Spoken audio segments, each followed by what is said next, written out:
¿Cómo nace la terapia floral integrativa?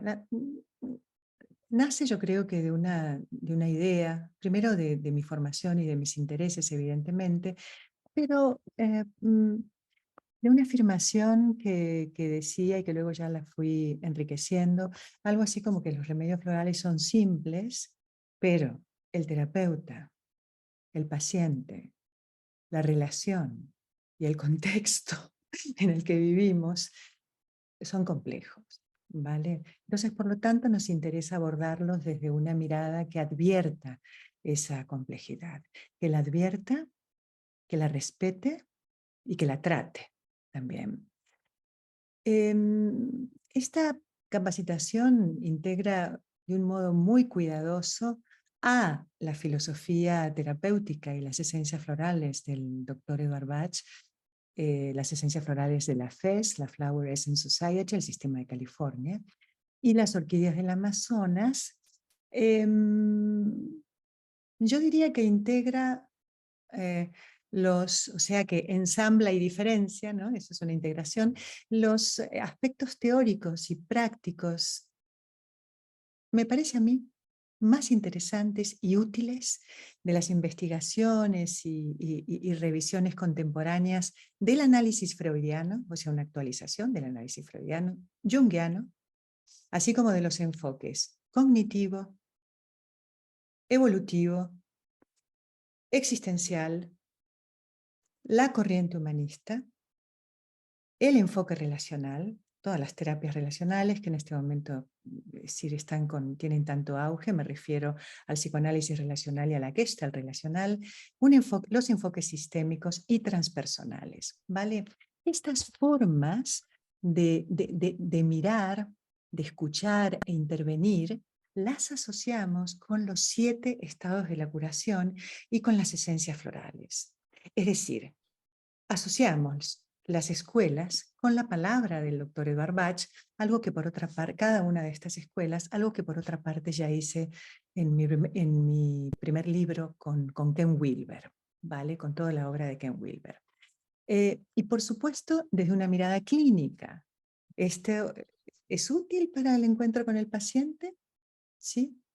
eh, mm, o no, porque a mí yo soy fundamentalmente una persona clínica, ¿vale? Me interesa que funcione esto que incorporo a la terapia floral integrativa como recurso para estar escuchando la narración del paciente.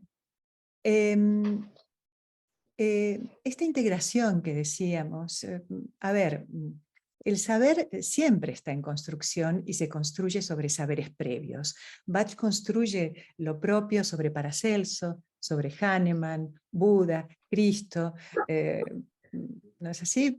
La masonería. Entonces, además, y nosotros hacemos referencia a todo esto que acabo de nombrar.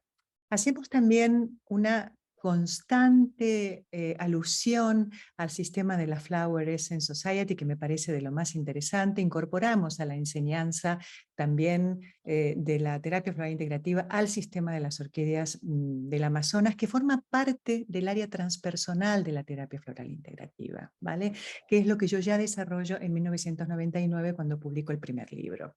La idea es, ¿qué tal si, además de dominar el arte de crear estupendas fórmulas florales y comprender sus ventajas, también aprendes a abordar las dificultades de tu paciente durante las sesiones y acompañarlo a lo largo del proceso hasta su recuperación?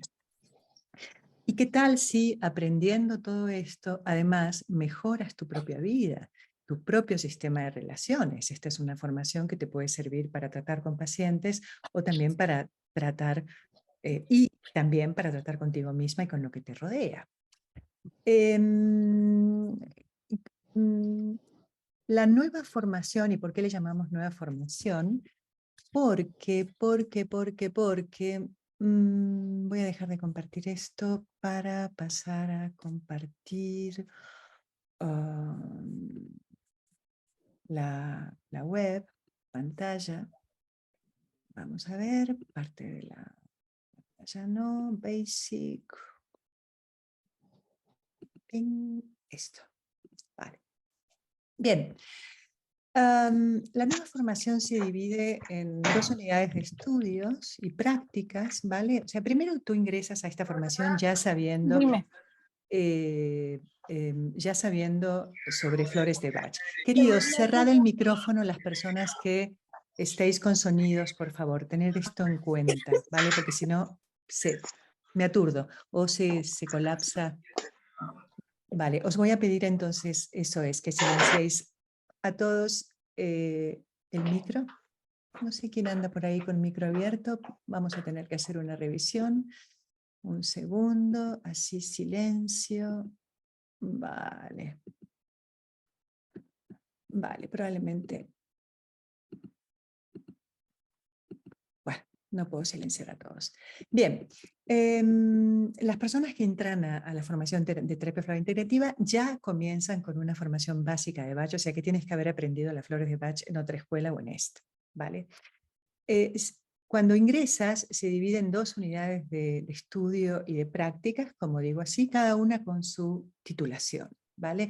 Puedes realizar la primera unidad de estudio y práctica, son 19 seminarios online de teoría y de práctica de la terapia floral integrativa, es decir, teoría de una práctica, ¿vale? Es decir, que hablamos de práctica. Yo hablo de práctica. El único momento que estoy hablando de algo parecido a la teoría es ahora, que me aburre enormemente tener que explicar una cosa que está en la web, pero es importante poder decirla.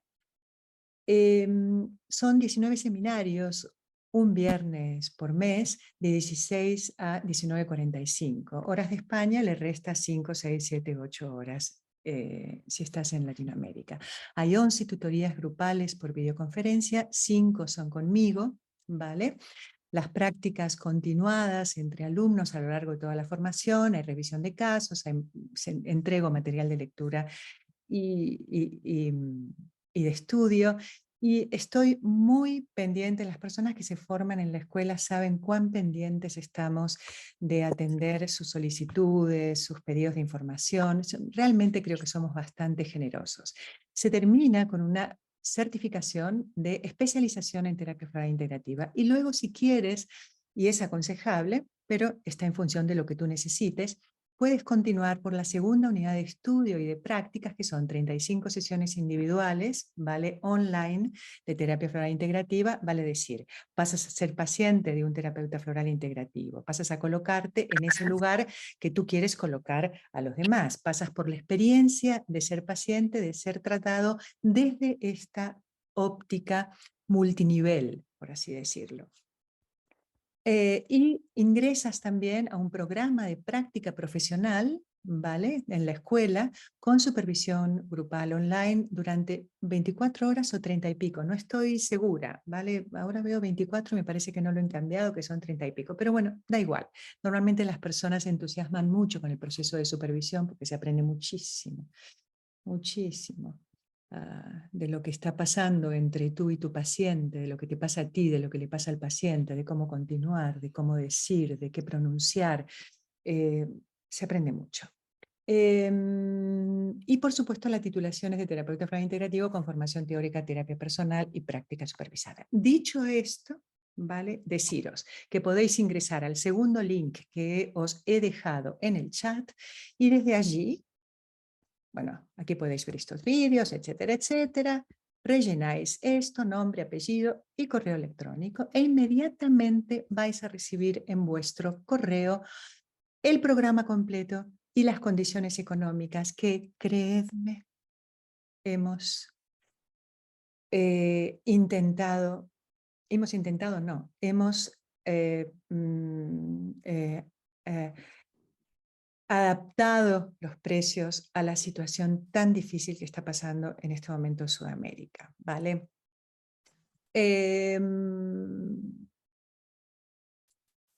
Bueno, vosotros podéis leer y descargar lo que necesitéis y allí lo veis. ¿Por qué la terapia floral integrativa? Y ya empezamos a entrar en tema. Mirad, ¿por qué existimos? La terapia floral, ¿vale? O sea, el doctor Edward Bach llega al mundo en el marco histórico en un marco histórico, político, sociocultural de 1930. Un escenario con algunas importantes diferencias respecto al actual. La de Bach es una mirada asombrosa, pero sí es cierto que es sobre una clínica que mira a su época. Cierto que es su mirada lo suficientemente plástica como para estirarse hasta esta. Pero quiero que miremos un poquito esta cuestión. El entorno bachiano fue el de Gales y el Londres de la alta burguesía. Se trataba sin duda de una sociedad bastante conservadora.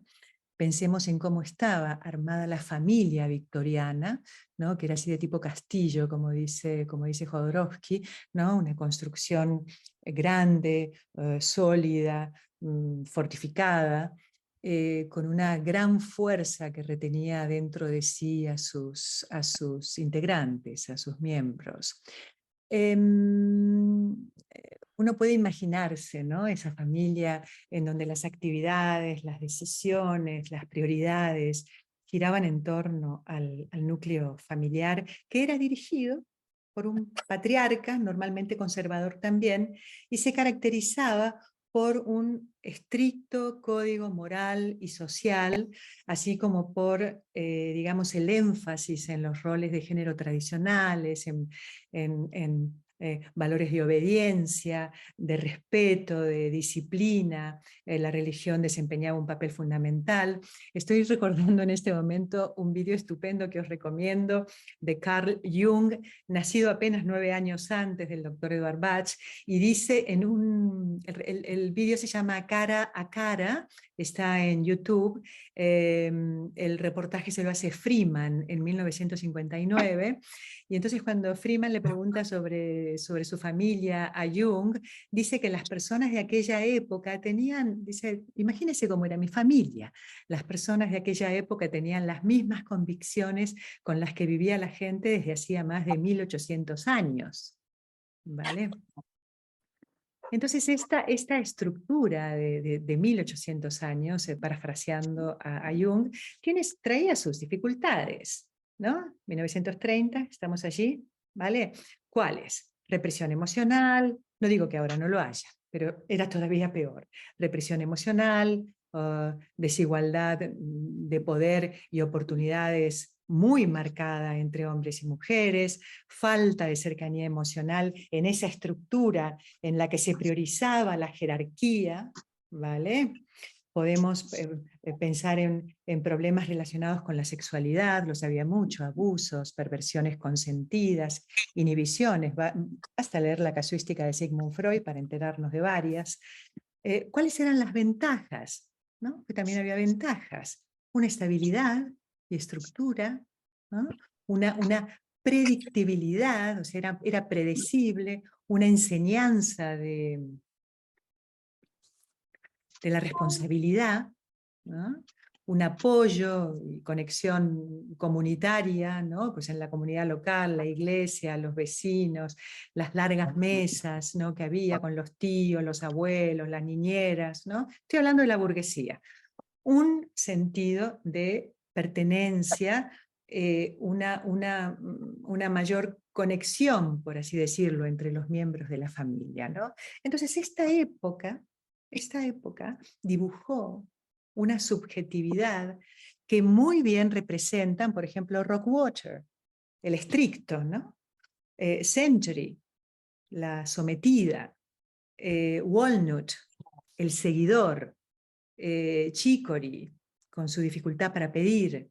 Uno leyendo, ¿no? a las descripciones del doctor Edward Bach puede perfectamente enterarse de qué tipo de personas había a su alrededor y constituían la sociedad de la época. Vine con su poderío, Pine el culposo, Water Violet el reservado comedido tan british, ¿no? Hablando de la coronación que acaba de suceder. Y esto continuará probablemente, estos tipos, por otros 500 años más. Pero a esto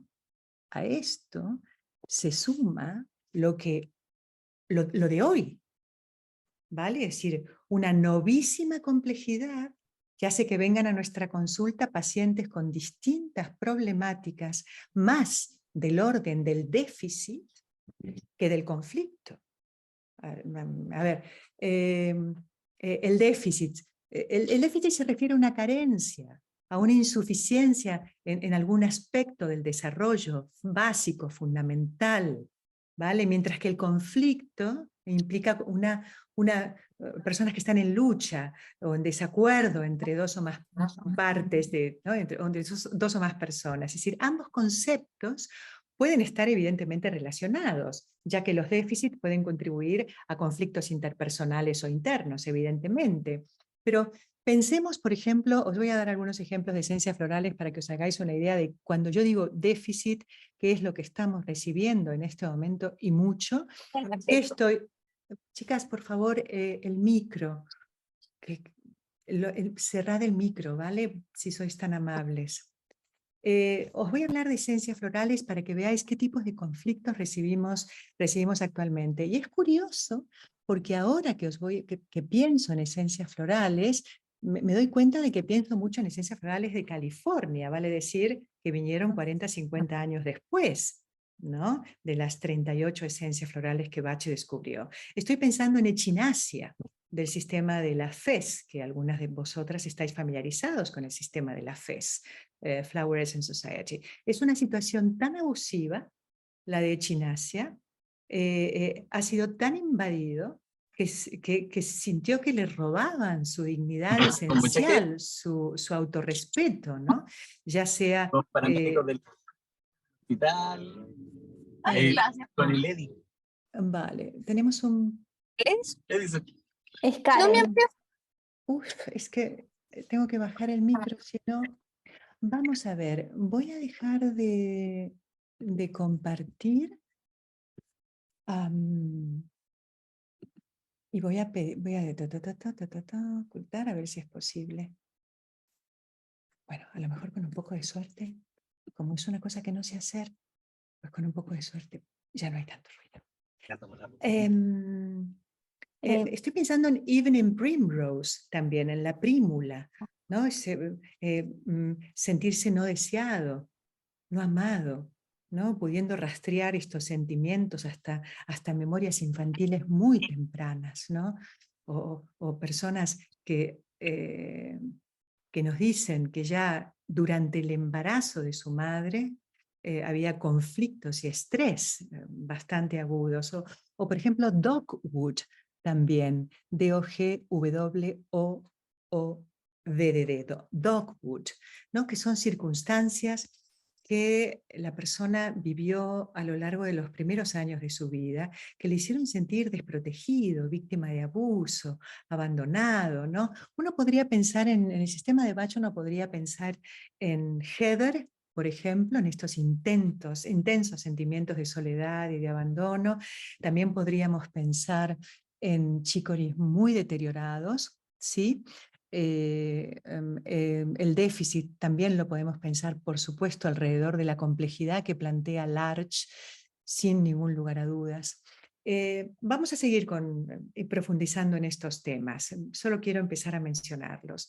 Entonces, necesitamos ver a los seres humanos, a nosotros mismos y a nuestros pacientes, situados también en este contexto, ¿vale? Hoy en día hemos hablado de la familia victoriana.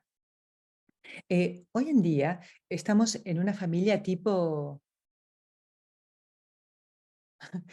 puertas de vaivén, ¿no? Estas del lejano oeste, ¿no? Estas puertas al contrario del puente levadizo del castillo, ¿no? Debajo había cocodrilos, están diseñadas para permitir el flujo en ambas direcciones. Quiere decir que en este tipo de familias que se presentan hoy, en esta casa, por así decirlo, entran y salen sin más, sus miembros tienden a ser más independientes, se enfocan más en sus propias actividades, intereses, en sus relaciones, fuera del núcleo familiar. Y esto, por supuesto, conlleva ventajas y dificultades, ¿sí? ¿Cuáles son las ventajas? ¿Mayor igualdad de género? Sí, falta mucho todavía, pero sí. Distribución justa del trabajo, mejor, ¿sí? Los hombres ahora le dan el biberón a los niños, lavan los platos, en general. Flexibilidad en los roles, mayor comunicación y expresión emocional, hay pues una diversidad de experiencias, intercambio de ideas, lo que promueve, por supuesto, una mayor comunicación, interés en lo que estás haciendo, hay tolerancia, hay empatía, hay apoyo a la individualidad, ¿no? Las ventajas, hay permisos para crear nuevas estructuras familiares. Hoy hay familias convencionales, ¿no? Matrimonio con 2 hijos, 3 hijos, monoparentales, ¿sí? La mujer con sus hijos, el hombre con sus hijos, del mismo sexo, ¿no? Parejas que adoptan, niñas, niños, homosexuales, lesbianas, familias ensambladas. Estamos recibiendo todo el tiempo este tipo de complejidades, ¿vale? ¿Cuáles son las dificultades que plantea este tipo de familia puertas de vaivén?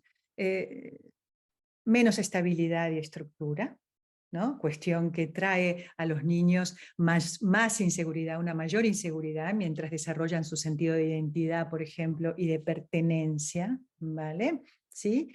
Conflictos de valores, y creencias, ¿no? Pues antes todos pensábamos como el patriarca, ¿no? Ahora, pues, ¿qué quieres que te diga? Yo me quiero vacunar y tú no, ¿vale?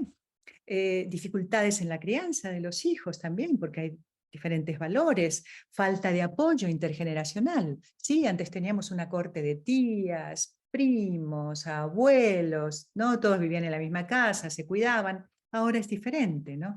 Esto también produce relaciones más superficiales debido a la falta de compromiso y a la tendencia, diría yo, a priorizar la autonomía personal, ¿no? Este exceso de opciones, ¿vale? Entonces, fijaros hoy cómo construimos nuestra subjetividad con la lógica de los algoritmos de Facebook, de WhatsApp, de TikTok, de Tinder, de Netflix. Es importante tener una idea de cómo funcionan esta lógica, de qué determinan hoy las conexiones sociales, virtuales o reales, ¿vale? Pero en especial las virtuales, así como los grupos de amigos, son más importantes para los jóvenes que su familia, ¿no? En primer lugar, las relaciones interpersonales, y luego ya veremos el castillo o las puertas de vaivén. Entonces, las maneras de ver la vida, la clínica, dependen de la mirada de una época. Bach conceptualiza desde un imperio, desde una civilización fuertemente falocéntrica, ¿vale? Hoy conceptualizamos más, por lo menos en Occidente, claro, desde la igualdad, la horizontalidad, los movimientos feministas, la importancia de la mujer ocupando un rol social que nunca había ocupado a la par del hombre, ¿vale? Y todo esto va trayendo diferentes problemas de los que se ocupan nuevas esencias, y por eso me interesé por las esencias posteriores a Bach. Entonces, si Bach no hubiera existido, sin Bach, no nos hubiéramos conocido todos los que estamos aquí, no estaríamos acá hablando, ¿no? Él creó la posibilidad de que hoy podamos pensar e intervenir en la salud y la enfermedad de una manera muy diferente a la que se venía interviniendo desde hace 1800 años, ¿vale? Pero no le podemos pedir a Bach que sea él el que monte todo el puzzle, toda la clínica. Él ha puesto los cimientos, sin lugar a dudas.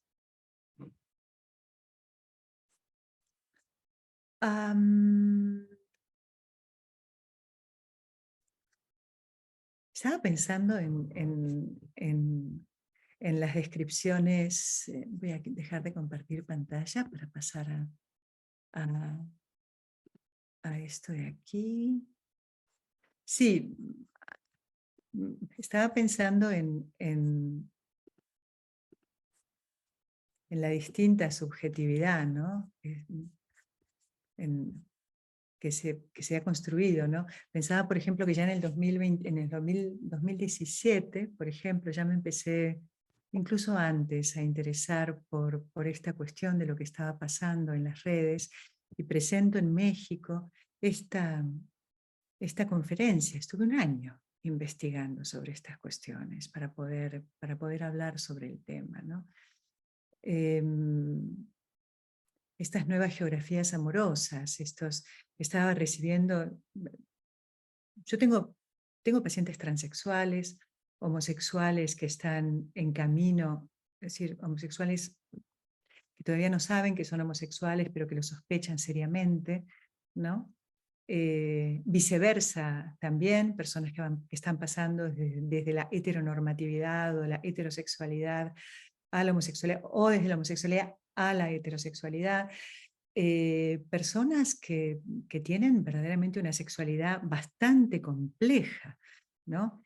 Intercambio de parejas, cosas que, como digo aquí, desafían, ¿no? Por lo menos desafiaron. Yo soy una mujer más bien tradicional dentro de todas las cosas en las que me intereso, pero claro, tuve que ponerme a estudiar, a supervisar, a averiguar esencias florales que podían tratar todo esto, ¿no?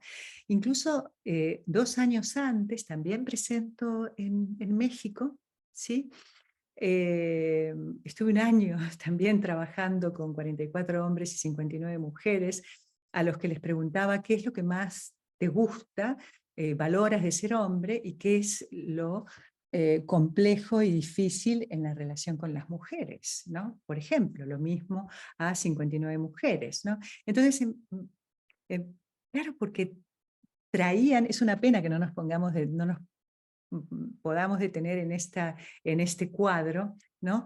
Pero es muy interesante lo que las mujeres valoran ahora, los que los hombres valoraban y ahora valoran, las dificultades que unos tienen con otros, en fin. Quiero deciros con esto, y con esto os estoy marcando, ¿no? Cómo en la actualidad los pacientes suelen experimentar síntomas o experiencias, perdón, voy a volver aquí, pues yo diría que difíciles, ¿no? A ver, las descripciones terapéuticas de Bach son muy específicas y muy detalladas, y son una gloria bendita, ¿vale? Y podemos estar hablando horas de cada una de las esencias florales y de lo que cada una de las esencias trata. Pero en la actualidad también los pacientes suelen experimentar síntomas ambiguos, difíciles de definir. No pueden expresar con claridad lo que les sucede. Algunos de estos síntomas incluyen, por ejemplo, ¿cómo estás? Y rara, ¿no? ¿Y cómo te sientes? Y extraño. Deprimidos, monótonos, excluidos, como si no pertenecieran, o incluso como si estuvieran sin vida, ¿no? O muertos, ¿no? Por dentro, por fuera. Decir, ok, vale, estas emociones pueden ser temporalmente aliviadas mediante el uso de drogas, de alcohol o conductas adictivas, o haciendo nada, o viendo Netflix y torturándose mentalmente por todo lo que no estoy haciendo, por todo lo que no estoy creando, por todo lo que no me entero de mí. Entonces, todas cuestiones que ocultan, vaya a saber qué, nos toca a nosotros averiguarlo, y creo que nos importa estar bien formados para hacer frente a estos desafíos. Es que se me están pasando como una cinta en este momento, creedme, pacientes, ¿no? Me refiero, por ejemplo, a situaciones de distanciamientos, ¿no? De desconexiones de sí mismos, de la realidad, sin entender el motivo. Algunos se atan al consumo de la moda, de objetos, a deportes, de dietas, a relaciones esporádicas, ¿no? A lo que es correcto, a lo que se vende. Lo vemos en Instagram. ¿Vale? Entonces, estos pacientes suelen acudir a consulta por cuestiones como la falta de objetivos, de planes, de proyectos, con severos problemas de autoestima, ¿no? Esto que decíamos de déficit, ¿no? O incluso una autoestima que uno puede llamar exagerada, ¿no? Ahora, a continuación, les voy a hablar de lo que es el narcisismo hacia arriba y hacia abajo, ¿no? Tienen dificultades para diferenciar lo que sienten de lo que piensan, la emoción de la sensación, ¿no? Y experimentan una combinación de tristeza, ansiedad y dolor, ¿no? En áreas así como el pecho, la garganta, el estómago. Hablo de eso y me conmueve. No aprendieron a identificar lo que les pasa. No hubo quien les tradujera, ¿no? Por eso estamos nosotros, esa es nuestra función, ayudarlos a que puedan identificar, a traducir, y se muestran apáticos con una sensación de inutilidad en sus vidas y de vacío interior. La sexualidad es virtual, cuando no pornográfica. No hay una curiosidad ni interés, o es escaso, en relacionarse con cuerpos reales, ¿no? Que les despierten algo, ¿no? La esperanza, la autenticidad. Incluso os digo más, estamos experimentando o presenciando, mejor dicho, una auténtica disminución en las tasas de paternidad y maternidad dentro del marco matrimonial en América y Europa. Y yo diría que un aumento importante de bebés nacidos de padres y madres solteros en varios países, ¿no?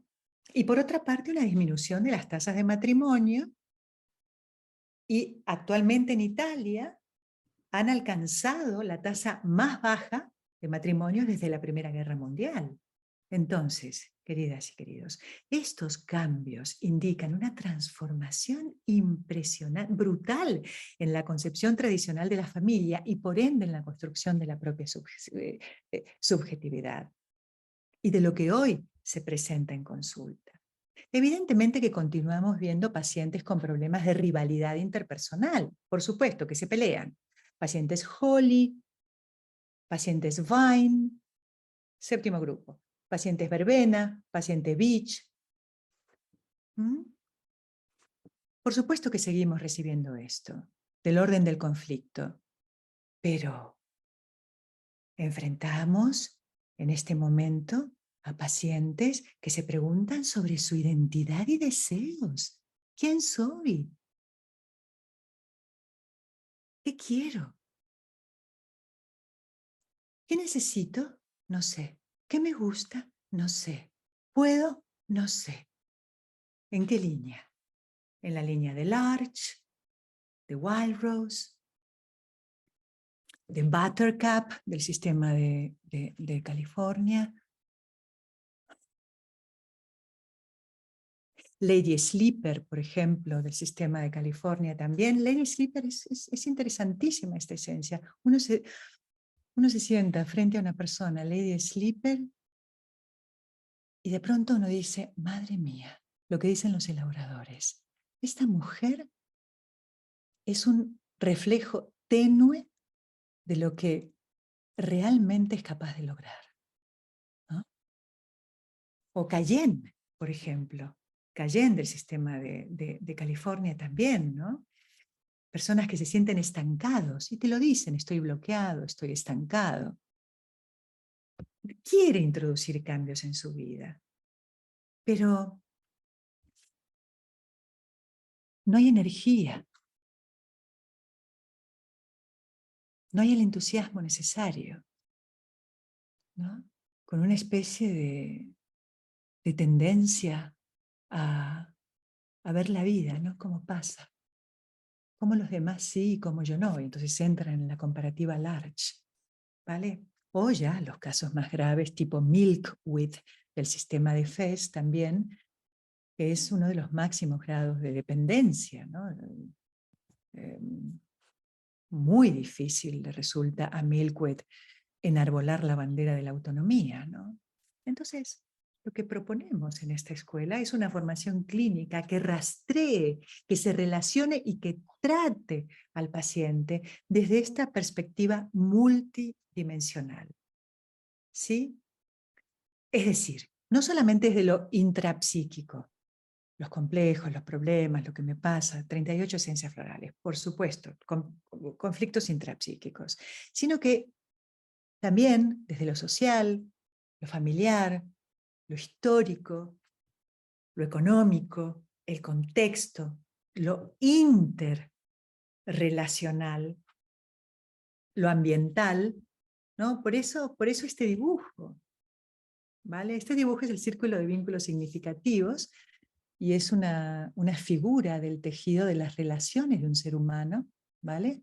Cuerpo, alma y personalidad, a partir de su participación en distintas estructuras de vinculación, ¿vale?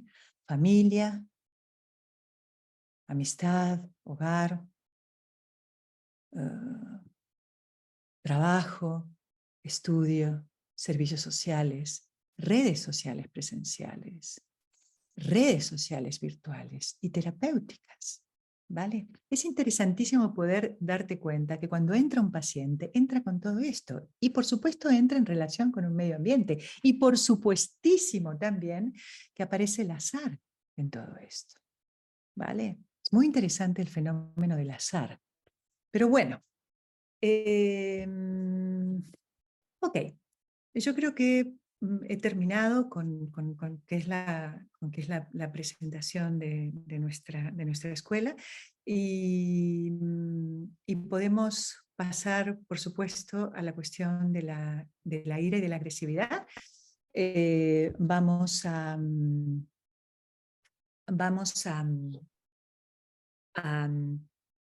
ver si hay alguna pregunta al respecto o me lo podéis mandar por el chat, ¿sí? Porque yo creo que terminaremos dentro de más o menos unos 40 minutos aproximadamente, ¿vale? Que es lo que creo que me va a llevar la cuestión de la ira y la agresividad para tratar.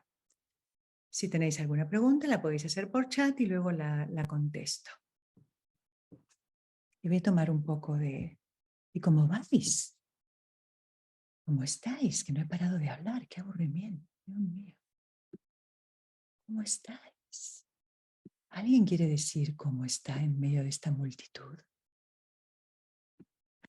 ¿Alguien quiere decir algo? Hola, Monse. Qué dicha verte. Montserrat García. Anda, aquí estoy viendo.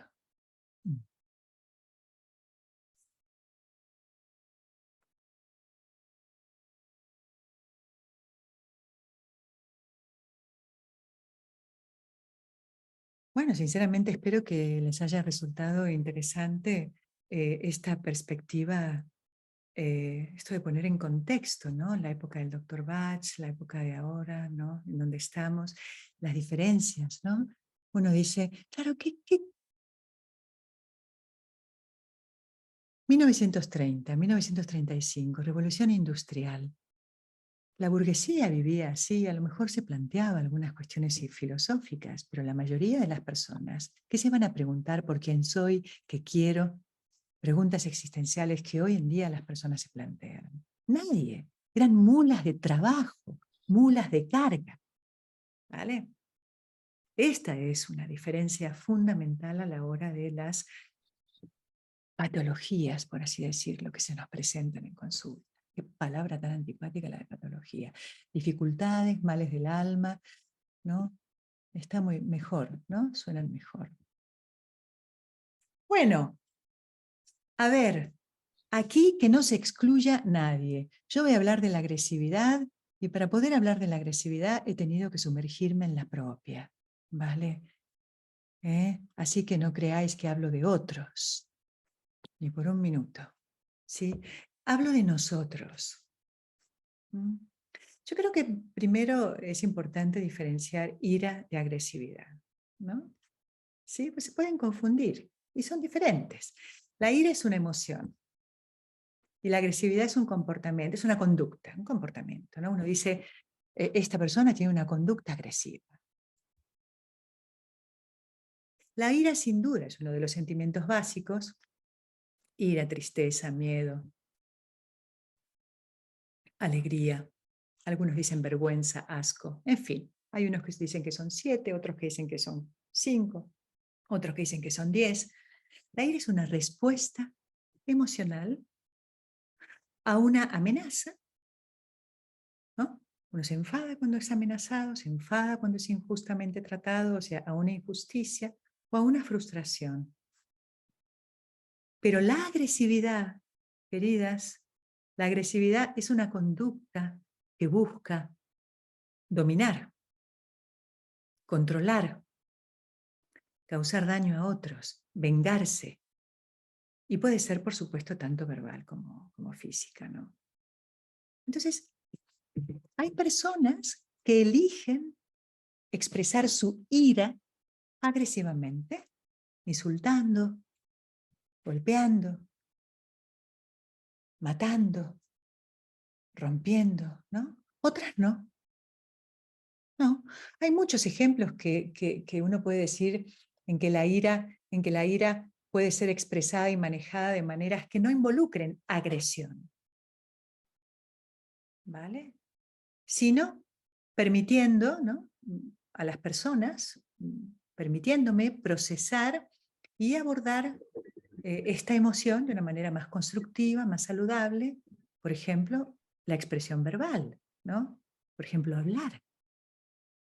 La agresividad es tremenda, porque la agresividad lo que hace es que colapsa, ¿no?, todo lo cognitivo ante semejante invasión emocional. Entonces uno no tiene palabras.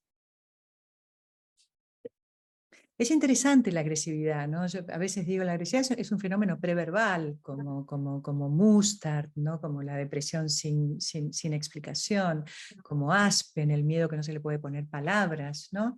Pero no me quiero adelantar. Entonces, una expresión verbal calmada es posible, es en la que uno respira y se acerca al otro para comunicarse, ¿no? Esto que uno dice cuento hasta 10, esto que uno dice mejor mañana, ¿no? Mejor mañana, o me voy a dar una vuelta, el distanciamiento temporal, ¿no? El distanciamiento temporal se utiliza en el tratamiento de las personas muy agresivas, ¿no? Cuando te des cuenta de que te está viniendo un ataque, ¿no?, y primero que se dé cuenta de que esto está sucediendo. Veo que hay 9 preguntas, después las contesto, ¿vale? Cuando termine. Vete a dar una vuelta, ¿no? Sale y vete a dar una vuelta. Algunas personas canalizan su ira expresándose creativamente, ¿no? Por ejemplo, escriben un diario, pienso en el diario de Ana Frank, mientras estaba en el sótano encerrada, ¿sí? En la composición de poesía, en la pintura, ¿no? Cuando hablo de pintura pienso en estos dos agresivos importantes, como fueron Picasso y Pollock, ¿no?, en el marco del arte de la pintura. O hacer música también, otro gran agresivo y gran compositor fue Beethoven, lo que les permite, bueno, procesar sus emociones sin recurrir, digamos, a la agresión, ¿no? El ejercicio físico, realizar actividades físicas, pues el yoga, correr, levantar pesas. Ahora, eh, Diferencia la ira de la agresividad. ¿perdón? Oh, oh. No estoy escuchando. Vais a escuchar algo también que conviene pensar y que es una afirmación que dice que hay comportamientos agresivos que no incluyen ira. Ciertos tipos dicen agresividad instrumental, ¿no?, como diferenciada de la agresividad impulsiva. Entonces dicen que son comportamientos agresivos que tienen como propósito Por ejemplo, ganar dinero, ¿no? Comportamientos agresivos sin ira. Eso es lo que es la agresividad instrumental. Ganar posición social. Pienso en el ex financiero Bernie Madoff, un típico personaje Trillium, ¿no? Un tipo extraordinariamente ambicioso. Los Trillium son personas que necesitan una fortuna, que necesitan tener fortuna y que necesitan ser influyentes, ¿no? Para lograr así sus objetivos de vida, ¿no? Y luego lo condenaron a 150 años por perpetrar la mayor estafa piramidal de la historia de Wall Street. 65.000 millones de dólares, ¿no es así? Familias enteras arruinadas y millonarios también. Otro ejemplo de agresión instrumental es patear para quitarle la pelota al delantero en un partido, ¿no? Es decir, es un medio para lograr un fin. Son ejemplos de agresión instrumental, pero no son sino agresividades enmascaradas pero no están impulsadas por la ira, ¿no? Por supuesto que están impulsadas por la ira. Claro que sí. Si yo vivo pegando patadas y rompiéndole el tobillo a alguien, ahí me tengo que plantear mi propia agresividad. De hecho, hay futbolistas que no son agresivos. Si yo estafo 65.000 millones y digo, como decía Madoff, pero yo no estaba enfadado con nadie. No, sí. Para empezar, estabas enfadado con tu padre, que fue un fontanero, también corredor de bolsa, que todos los días te zurraba, por ejemplo, ¿no? En el caso de la historia de Madoff. ¿Cuáles son las condiciones? Entonces, ojo cuando escuchéis hablar de agresividad instrumental que enmascara, ¿vale? Esto del fin justifica los medios. Ojo con esto. ¿Cuáles son las condiciones que activan la agresividad? Mirad, queridas, la agresividad es un comportamiento que puede ser aprendido en el hogar. Normalmente lo es. Es decir, crecer en un ambiente hostil, violento, puede normalizar la agresividad como una forma de comunicación y de aparente resolución de conflictos, ¿no? O sea, la niña de pronto o el niño observa, imaginaros, ¿no? Al papá y a la mamá que están furiosos e imponiendo su voluntad con la palabra, ¿no? Con la palabra, los gritos, los gestos, el castigo corporal. Entonces, claro, ¿no? Están enfadados y se hace lo que ellos quieren, ¿no? ¿Qué ecuación resulta de todo esto? Agresividad es igual a poder. Agresividad es igual a realización de deseos, ¿no? El agresivo es representado como poderoso. Ah, papá ganó. Ah, mamá ganó. El agredido como débil. Y lo vemos también en los niños cuando patalean, gritan, lloran, arañan, muerden, ¿no? Y acaban influyendo en el mundo adulto para realizar sus deseos, ¿vale? Entonces la agresividad así es captada por el niño o la niña como indicio de dominio. Y además, para más INRI, conseguiré, siendo agresiva, lo que deseo, ¿vale? ¿Será la agresividad entonces una especie de instrumento, cómo decirlo? Como dice Bleichmar, mágico omnipotente al que voy a apelar cada vez que desee, y esto es muy importante, poseer una identidad de potente. Profundizaremos en esto. Por supuesto que también la agresividad puede ser influenciada o promovida por factores biológicos, niveles altos de testosterona, liberación de cortisol, ¿no? La típica agresividad Impati-Anselm, ¿no? La de la liberación de cortisol. O los niveles bajos de serotonina, ¿no? Que lo que hacen es que aumentan la frecuencia e intensidad de reacciones agresivas, antisociales, ¿vale? Estoy pensando en saguaro, por ejemplo, del sistema el antisocial saguaro del sistema de la FES, y sobre todo las agresiones de tipo impulsivo, ¿no? Cuando los niveles se bajan de serotonina. Me refiero a las agresiones tipo Holly, Vine, Cherry Plum. Esa agresión que componen los tres. Holly, Vine, agresión, que son las agresiones de tipo impulsivo. Esto es importantísimo, queridas, porque uno cuando recibe una persona que te dice yo soy muy agresiva, tiene que poder plantearse estas cuestiones, tiene que saber estos orígenes, porque si no, hay que mandarlo al psiquiatra, hay que mandarlo al médico que se haga unas analíticas. Luego, ciertas áreas cerebrales, por ejemplo, cuando están afectadas por cirugías, por traumas físicos, por tumores. Yo tenía una paciente que su mamá era un tesoro, la amaba a la mamá.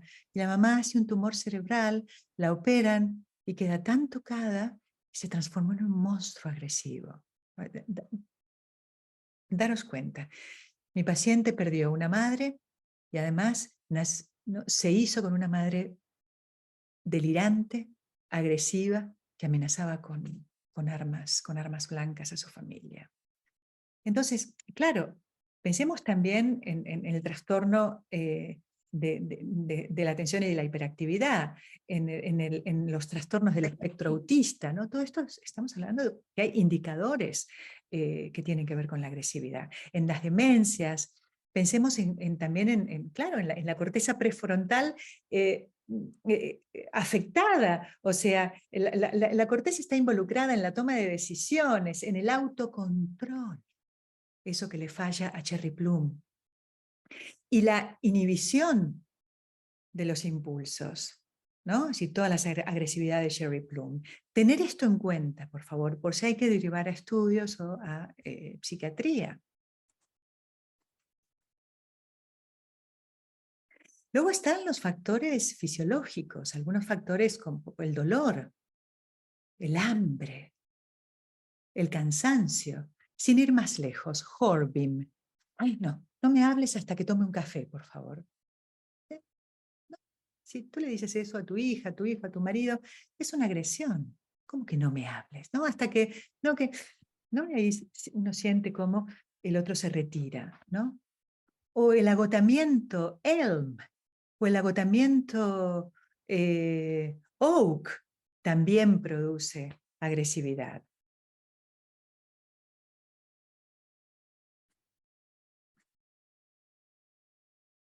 Estaba pensando en los dolores crónicos que producen tanta irritabilidad, ¿no?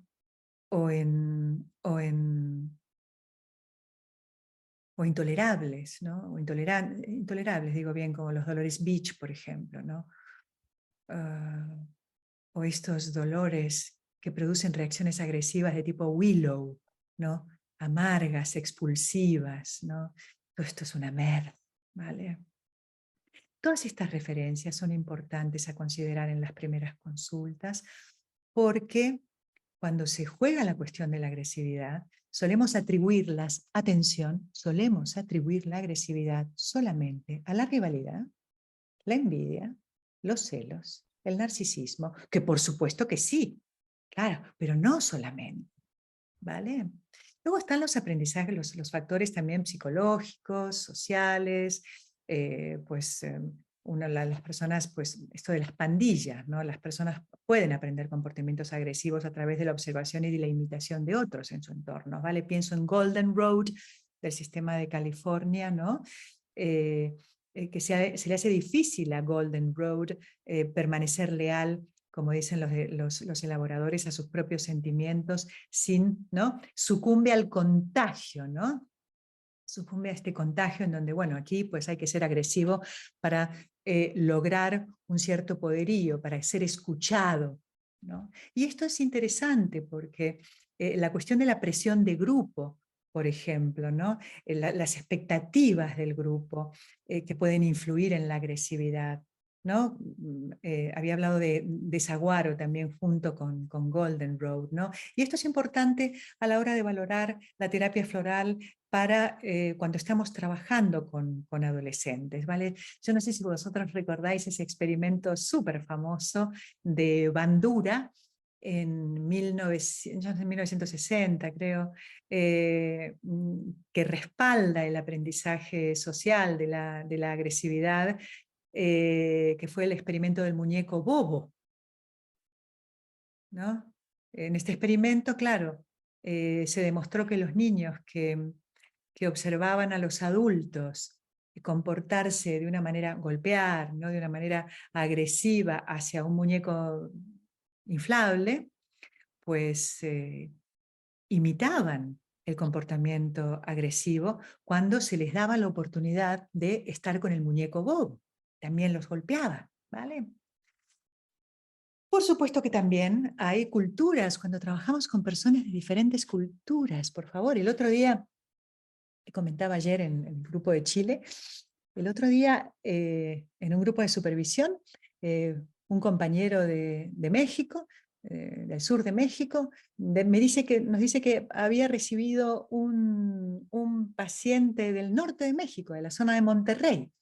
Y entonces él decía, pues yo no sé si este paciente es así de agresivo o es que, porque en la zona de Monterrey, nos explicaba, tienen la fama de ser personas hoscas, rudas, ¿no?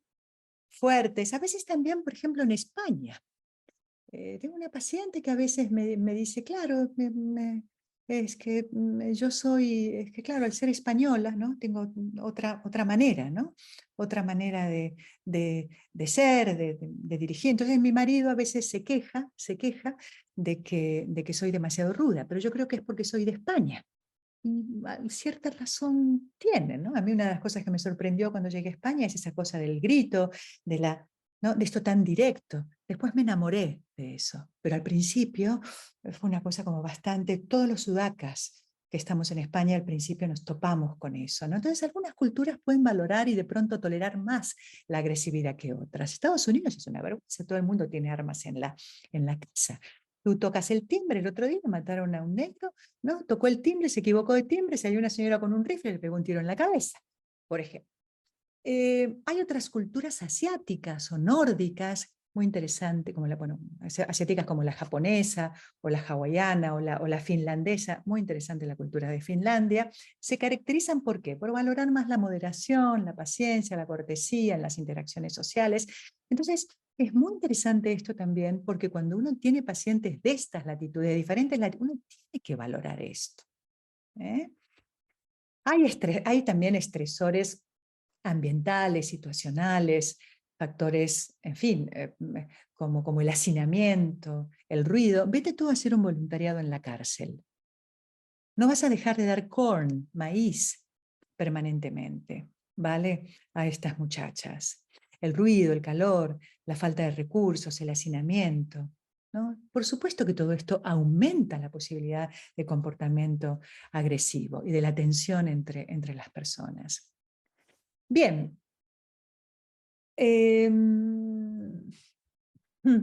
Estaba pensando, hay bastante material. Yo en principio creo que voy a continuar hasta las 1:30 y en las 1:30 corto allí donde dejemos, ¿vale? Porque tengo ganas de hablaros del narcisismo y tengo ganas también de hablaros de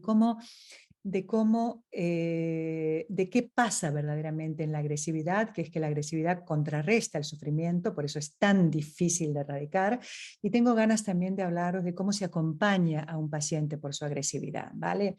Pero necesito hablar de la cuestión del narcisismo, por lo menos algunas ideas, porque además está de moda, ¿no?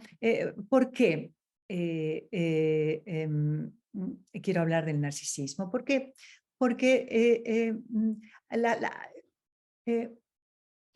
las personas narcisistas son, primera definición, son propensas a todo lo que sabemos, a la agresividad, ¿no?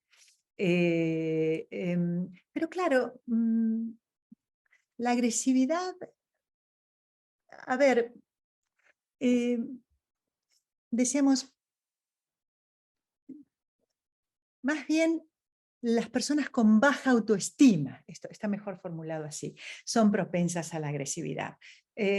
Personas large, que pueden ser una agresividad, digamos, una inseguridad encubierta, ¿no? Con comportamientos Holly, Vine, Beach, ¿no? Por eso uno siempre que habla de la polaridad de Vine inmediatamente remite, ¿no? a deficiencias de tipo large, ¿no?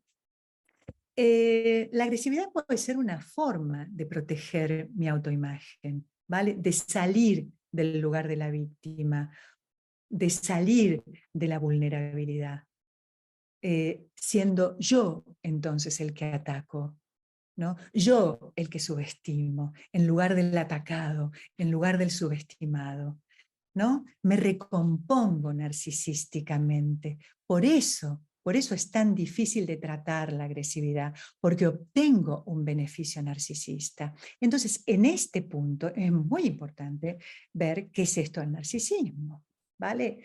Mirad, a ver si lo puedo decir por lo menos en 4 minutos.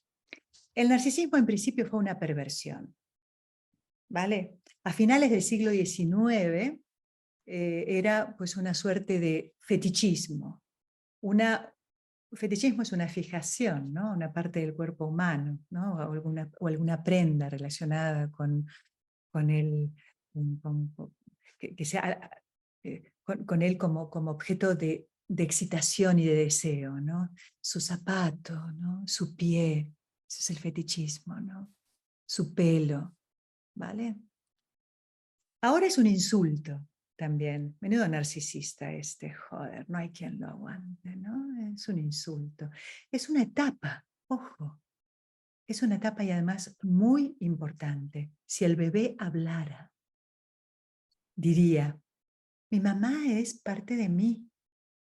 ¿Mm? ¿Sí? Lo causa al narcisismo una ausencia. ¿Una ausencia de qué? Dice Carmen Vázquez. ¿Una ausencia de qué? De bienvenida a la vida, de reconocimiento, de mirada, de consuelo. Por eso las personas que han tenido madres con depresiones postpartos tienen indicadores narcisistas para arriba o para abajo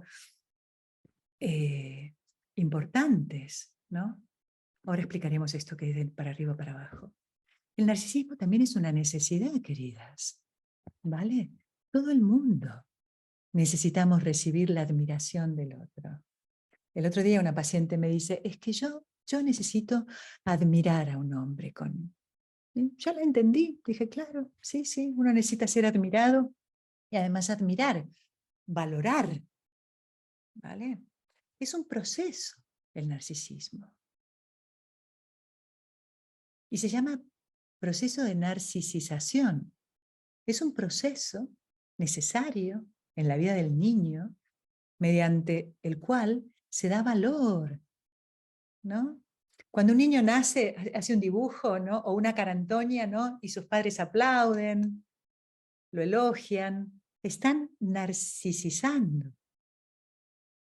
Y esto, tan necesario para construir un buen fondo narcisista, ¿sí? No se da en situaciones de desamparo, obviamente. No se da un buen proceso de narcisización por depresión materna donde el interés es retirado del niño.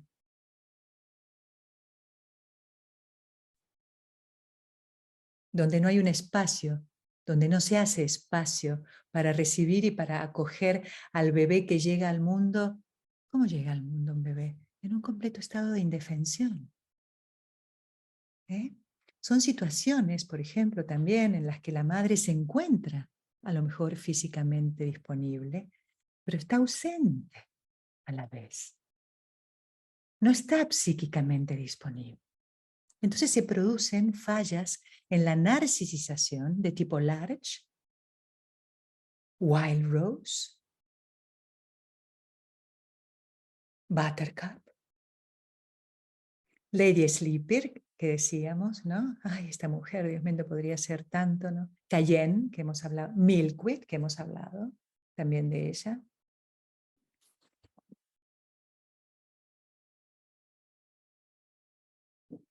El narcisismo también es una defensa, queridas. ¿Vale? El narcisismo hacia arriba, la defensa, será de un yo grandioso, que me recuerda a Trump, siempre pongo el ejemplo de Trump, que así evita, ¿qué evita? Una baja autoestima, ¿no? Estamos hablando de Vine, Beach, ¿vale? Y si es un narcisismo hacia abajo, la defensa serán, ¿qué? Los sentimientos de vergüenza, de inseguridad, de autorrebajamiento, y tendremos indicadores Large. O sea que Large es un narcisista hacia abajo. Century, miren. El narcisismo de la víctima. Pink Monkey Flower, mi favorita para el tratamiento de la vergüenza. Pink Monkey Flower. Crabapple. El narcisismo también es un rasgo. Todos tenemos rasgos narcisistas que tenemos que andar vigilando o tenemos que estar agradecidos. Y el narcisismo también es un trastorno de la personalidad. Trastorno narcisista de la personalidad. Es una psicopatía. Es una depresión, la depresión narcisista. No puedo hablar de todo esto. Es un patrón el narcisismo también de no contacto con el otro. La Gestalt a este patrón de no contacto con el otro lo llama egotista. Googleadlo. Es un tipo de desamor, queridas. Un amor no recibido y un amor que tampoco le llega al otro. Hay una frialdad, hay algo muy congelado en el narcisista. Narcisismo también es un tipo, es un campo, es una atmósfera en la relación, ¿no? De pronto uno cuando trata a un paciente narcisista, ¡ah, qué duro es eso! Es durísimo, ¿vale? Es muy duro. Desconfiados, intelectuales, fríos, helados, no motivados a querer cambiar porque lo saben todo. Devaluadores, rígidos, ¿no? Todo esto aparece en la atmósfera, ¿no? Normalmente vienen porque la mujer les dice que tiene que, vale, o sea, o porque un amigo muy querido, ¿no? El narcisismo también es deseable, yo creo que ha quedado claro, como fundamento de una buena autoestima, ¿vale? Uy, cuántas preguntas en el chat o cuántos comentarios hay, ya después lo veré. El trauma activa la agresividad. Las personas que han experimentado trauma, lo que se llama el trastorno de estrés postraumático. La agresividad, la culpa provoca agresividad. Esto es muy interesante. Mirad, esto es fundamental, chicas, para la clínica, ¿eh? Los sentimientos de culpabilidad producen sufrimiento. Estamos de acuerdo. Hasta aquí, ¿no? Uno, primero. El que uno se infringe a uno mismo, ¿no? El juez interior, el severo, ¿vale? El crítico interior, el que no para de ese sufrimiento. Y también el sentimiento de estar en peligro, ¿vale? Porque el otro puede vengarse. El otro día una persona que había, bueno, tenido una dificultad con otra, temía que esta otra se vengara, agrediéndola físicamente, ¿no? Entonces, estos sentires, tanto el comecocos como el temo que me agredan, pueden activar una agresividad que se dirija o bien hacia uno mismo, ¿vale? Autoagrediéndome o autocriticándome para recuperar el sentimiento de soy buena, ¿vale?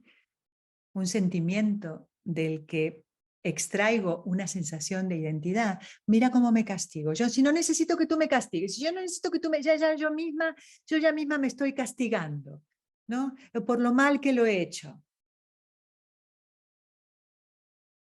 Ya sí, pero no para de castigarte, ¿vale? De esta manera te escindes, te divides, ¿sí? En dos. Yo, una, la que castiga y otra, la castigada. Yo soy la que repruebo, ¿vale? Así de esta, y no la que cometo la falta. escindiéndome en dos, disociándome, escindiéndome. Me rescato, vuelvo a ser la buena chica. No, no, si yo ya estoy, ya me castigo yo sola, ¿vale? Por otro lado, la culpa puede activar también la agresividad hacia el otro, criticándolo para demostrarle que él es el inadecuado e incluso el verdadero culpable. Busco todos los argumentos denigratorios y construyo un culpable afuera. Ok, lo agredo, ¿vale? Pero así alivio mi sentimiento de culpabilidad. Por eso Fritz Perls, el fundador de la Gestalt, el padre de la Gestalt, decía, dime con quién te enfadas y te diré con quién te sientes culpable.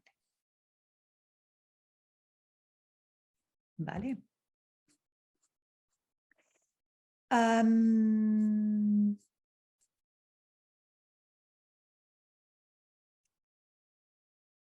¿Por qué la agresividad contrarresta el sufrimiento? ¿Cuáles son las razones? ¿Por qué? ¿No? ¿Cuál es la razón por la cual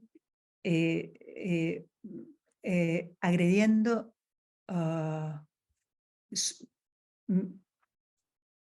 se calma algo del orden del dolor inacabable?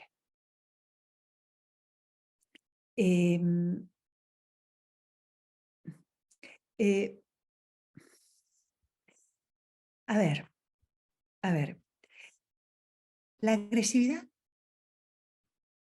es una manera de desviar la atención, ¿vale? De evitar enfrentar emociones subyacentes que están por debajo, ¿no? Y así mantener un sentido de mi autoestima y mi autoimagen, ¿no? La agresividad constituye un movimiento defensivo, entonces, en contra de un sufrimiento psíquico, del sufrimiento psíquico de la humillación narcisista, de los sentimientos de culpa o de las fantasías de ser perseguido. Es porque mediante la agresividad la persona logra reestructurar una representación que se hace de sí misma y del otro.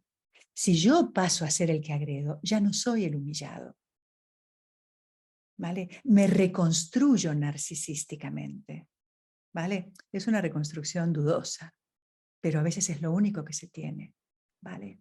La agresividad puede ser una forma de liberar emociones reprimidas también o no expresadas, ¿vale? Lo que muchas veces proporciona un alivio temporal del sufrimiento. Estas catarsis, ¿no? De gritar, golpear, patear, o personas que te dicen, yo una vez que ya pego 4 gritos, estoy... Sí, sí, te liberas, claro, pero destrozas relaciones, porque los 4 gritos te liberas, pero, ay Dios mío, ¿qué le pasa al otro cuando recibe esos 4 gritos, ¿no?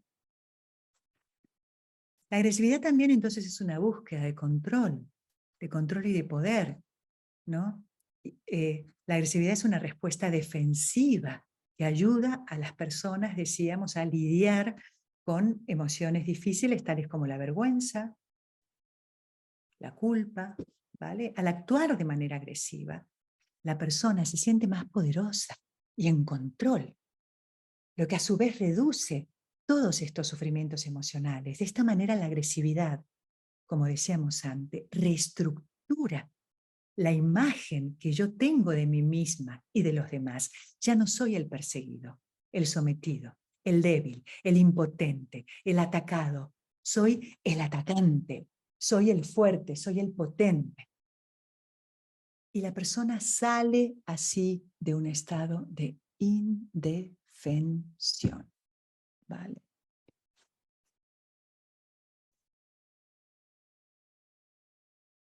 Por último, dejaré de la cuestión de la ira como impulsora de dignidad y del cambio, pero basta con nombrar a 4 o 5 personas o movimientos, ¿no? La ira es una de las emociones subyacentes en la indignación, en la determinación, en la valentía, ¿no? Uno puede pensar, por ejemplo, en la ira ante la injusticia. La ira ante la injusticia que genera indignación, lo que a su vez puede movilizar a las personas para que se unan solidariamente y luchen por la igualdad. Feminismo, Me Too, Blacks Matter, 15M, personas, pensadores que han valorado a la ira en ese sentido. O sea, la indignación, la determinación, la valentía. Simone de Beauvoir. Os recomiendo encarecidamente sus textos, sobre todo El segundo sexo. El activista Malcolm X, no sé si lo recordáis, abogaba por la autoafirmación y la lucha contra la opresión. Paulo Freire, educador y filósofo brasileño también. Hay un libro maravilloso de Paulo Freire que se llama Pedagogía del oprimido, ¿vale? Donde él dice, venga, construyamos un mundo más igualitario y justo. Carl Rogers, el famoso Rogers, el creador del concepto de la empatía, que enfatiza la importancia de la autenticidad emocional, de aceptar y expresar las emociones, también la ira, de una manera constructiva. Martin Luther King y Aristóteles, que he escrito hace poco en la web, en Facebook. Bien, por último, ¿cómo acompañamos al paciente por la agresividad? Es todo un tema, sobre todo cuando se trata de ofensas recibidas y mantenidas. Es todo un tema. Cuando es una agresión recibida, a ver, ayudar al paciente a que distinga una agresión cuando es agredido, cuando es envidiado. Cuando... perdón,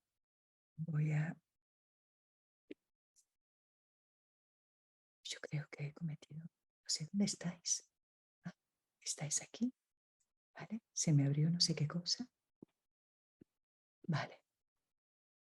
Ayudar al paciente a que distinga, entonces, cuándo está siendo agredido, cuándo está siendo envidiado, cuándo son celos recibidos. ¿Para qué? Para que pueda protegerse, reaccionar, o para que pueda dar valor a esto de sentirse enfadado. ¿Cuántos pacientes se enfadan y no saben por qué? Hasta que entonces te cuentan lo que les ha pasado, ¿no? Y entonces uno le dice, bueno, claro, estás enfadada porque esto es una agresión, o porque esto es envidia, o porque esto es rivalidad. Entonces, esta aclaración, ¿no? Esto de espabilar al paciente, es para que la persona monte un escándalo. Bueno, si quiere montar un escándalo, que lo monte. Pero es para que pueda validar su sentir, que pueda conversarlo, que pueda apartarse, buscar justicia, es otra posibilidad, o salir corriendo, ¿no? Uno tiene que reconocer, entonces, cuando está siendo agredido. La cuestión de tratar las ofensas recibidas y mantenidas con el tiempo es muy complejo. De hecho, una de las mayores complejidades en la terapia floral son las personas que presentan indicadores Willow. Todos lo sabemos, ¿vale? Podemos perdonar sin olvidar, ¿vale? Aunque tener una mala memoria ayuda bastante, por cierto, ¿no? Aunque claro, olvidar un evento doloroso o traumático nos deja, ojo, nos deja vulnerables a sufrir una retraumatización, por supuesto. Entonces ya no sabemos muy bien, ¿no? Es complejo esto. Entonces, no podemos olvidar a no ser que devengas amnésico por golpe en la cabeza. Pero sí podemos no continuar manteniendo el recuerdo del agravio, porque esto ya no es cosa del que te ha ofendido o del que te hizo daño, que se fue, que no está más, que se murió, que es otro ahora. Entonces, querida, años y años rumiando sobre la ofensa o el castigo inmerecido recibido. Esto es tuyo. Esto hace más daño que el agravio mismo, ¿no? Claro, uno piensa en el perdón como liberación interna, ¿no? El perdón es una liberación interna del efecto de experiencias del pasado, ¿no? No obstante, ojo con esto, no obstante, perdonar, pensemos en los indicadores Willow, ¿vale? Puede ser interpretado como colaborar con alguien que nos ha traicionado y se ha reído a nuestra costa. ¿Yo qué voy a perdonar a este tipo que se ha reído de mí y encima voy a, ¿no? a colaborar con esta persona que me ha traicionado? ¿No? Es difícil. El resentimiento nos permite, por otra parte, y por eso tiene un valor y por eso es tan difícil de retirar o de atravesar, nos permite evitar la visión dolorosa que tengo de mí misma como humillada, como impotente. ¿Mm? Entonces no, me quiero vengar. Quiero hacer justicia. Y ya vendrá el momento. Y yo tengo la fuerza para ello. Y yo soy potente. Y te voy a esperar. Voy a esperar a la vuelta del camino para vengarme de ti. Vale, bueno, sí, bueno. Pero continúas instalado en el dominio de la víctima, corazón. ¿No te parece que te conviene salir de allí? Claro, la pregunta es ¿cómo? ¿Cómo ayudamos al paciente a salir de este dominio? Mirad, hay que ayudarlo a duelar, a hacer un duelo por lo que no recibió ni nunca recibirá. ¿Vale? Podemos llamarlo perdonar, lo que consiste en un proceso interno, ¿no? que ocurre a continuación de un trabajo de duelo, ¿no? Es muy, muy interesante el perdón, y yo creo que esto es lo que lo facilita, porque involucra el deseo, y esto lo vemos, a veces poco reconocido, ¿vale? De recuperar las relaciones significativas, de las que me he visto privada por no perdonar. Perdonar es un modo de restablecer un vínculo perdido, que al estar ausente por el resentimiento, empobrece mi vida. Y si la empobrece me resta autoestima. No soy capaz de lidiar con esto. Mirad, yo vinculo el tema del perdón al segundo estado de la curación, que es la esperanza, ¿no? Yo creo que el perdón expresa la esperanza de que el mundo es un lugar suficientemente adecuado, ¿no? Para vivir en él, suficientemente adecuado. No extraordinariamente, el otro no tiene que hacer todo lo que yo necesito que haga, que me dé, que repare. No, no, suficiente, ¿no? Y que en este mundo, estoy hablando de la esperanza, las relaciones familiares, los amigos, con sus limitaciones que he duelado, yo sé lo que le puedo pedir a mi mejor amiga. No voy a estar enfrancada ahí en lo que no me va. No, duelo eso que ya no, lo duelo, ¿vale? Porque la familia, los amigos, nos servirán de soporte a lo largo de nuestra existencia. Y esto es muy esperanzador, por eso relaciono la esperanza con el perdón. Entonces yo creo que es claro que lo que hace el perdón o el duelo por lo que ya nunca vas a recibir es liberarte de la posición de víctima de un agresor. Ya basta. Salte de ahí. ¿Sí? Esto no quiere decir que una vez que hayas perdonado todo, todo bien, ¿viste? Ya Vas a morir tarta de manzana. No, no, no quiere decir eso. Pero sin duda, queridas, es una mejor alternativa a la rumiación. Y esto mejora el bienestar mental, ¿no? Además hay una cosa que me parece interesantísima también en el marco del perdón, y esto es que cuando uno perdona, también busca ser perdonado. Yo necesito, ¿no? Decir, yo te perdono. Sí, pero si tú aceptas mi perdón, perdóname porque con mi resentimiento también te he causado daño, ¿vale? ¿Mm? Bien, ¿y la venganza qué? ¿Qué lugar dejamos a la venganza? A ver, claro que también te puedes vengar. ¿Eh? Una vez le escuché decir a Bert Hellinger en un curso que dio en el Escorial, qué sé yo, no sé, por el 97 creo que fue, decía Hellinger que si te quieres vengar, bien, pero produce un daño significativamente menor. Dije, no, míralo. ¿Eh? No, mismo daño no, uno menor. Pero bueno, esto es una broma que hizo, ¿no? Pero es curioso esto de la venganza porque esto es tremendo, porque la venganza produce un alivio, queridas. El alivio que produce la venganza muchas veces puede ser superior a las consecuencias que luego va a sufrir el que se venga. La cárcel, el destierro. La venganza alivia mucho. ¿Por qué?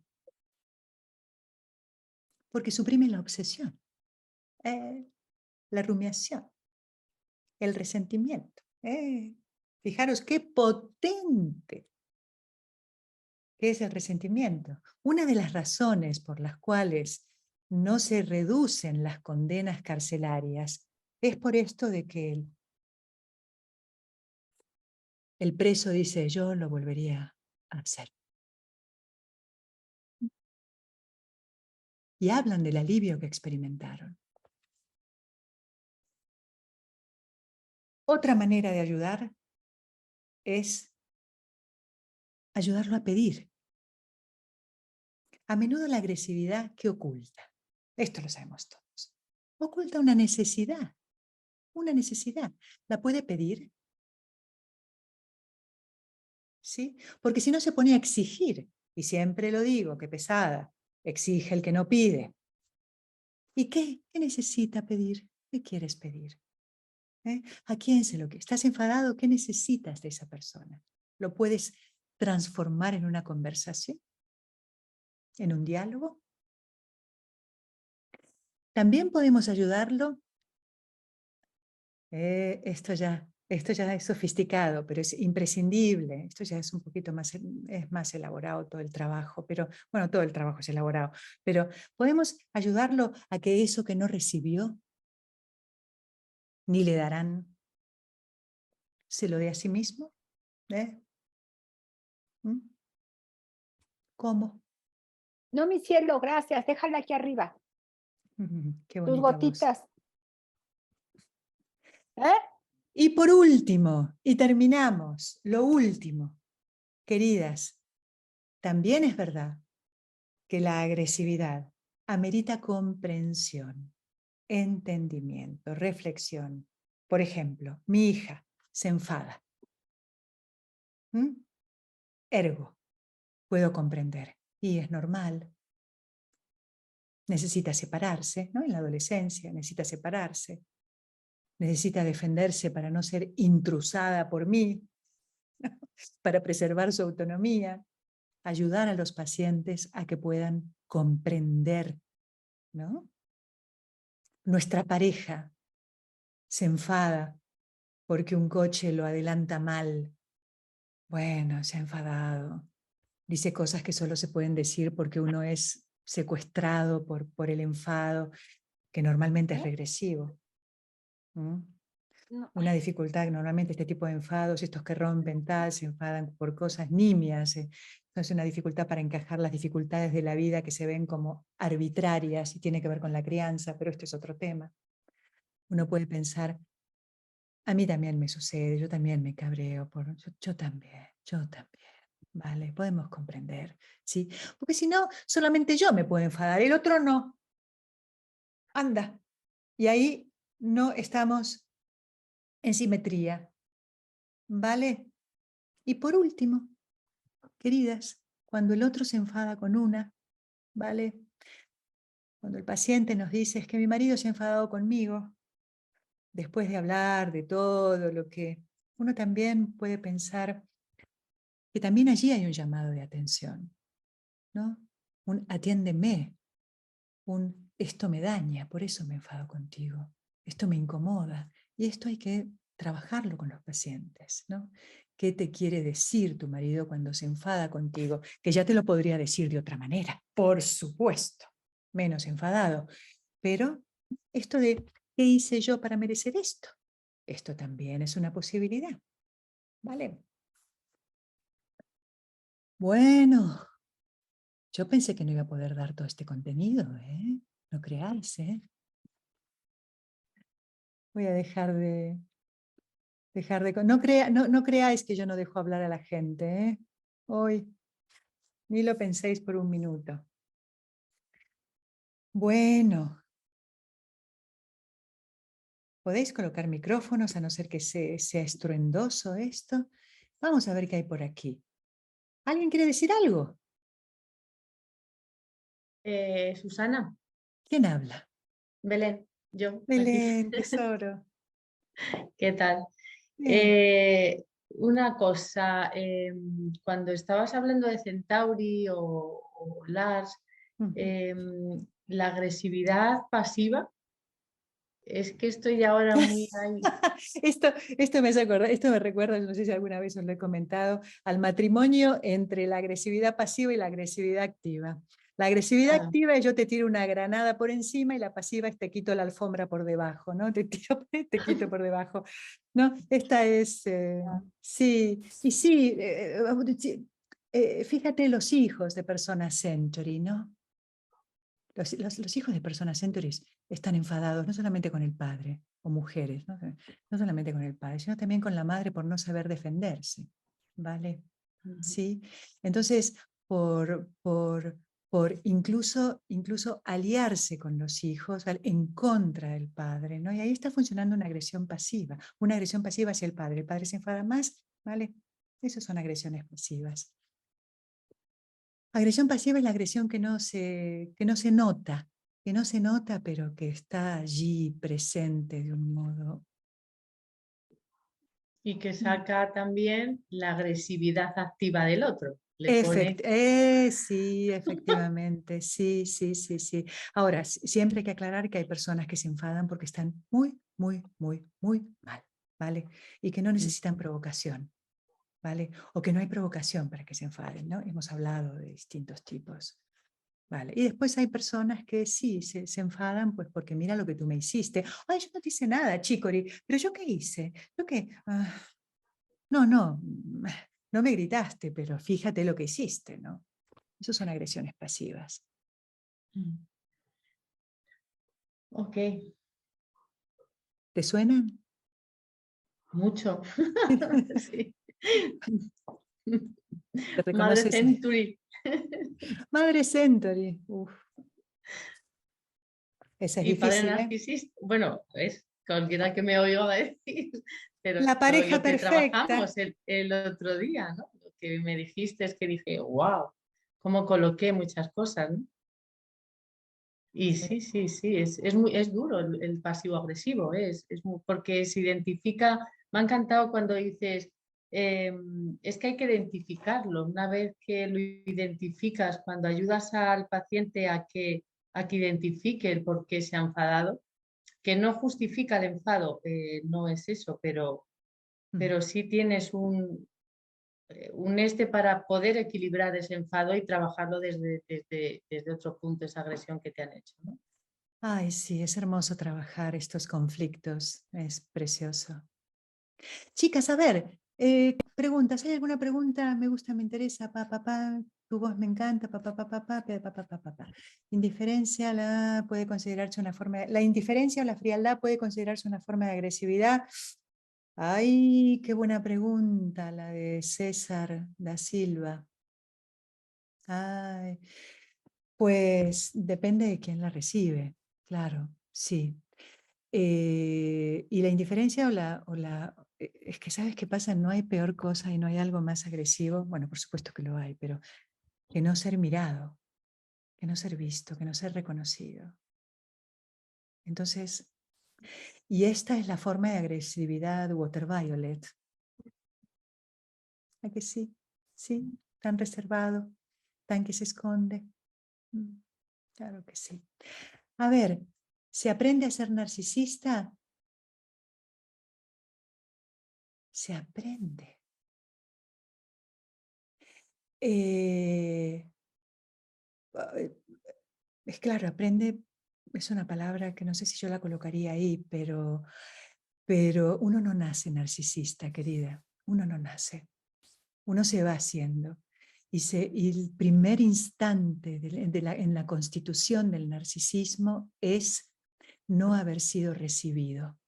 No haber sido recibido por unos brazos, una mirada y un deseo amoroso.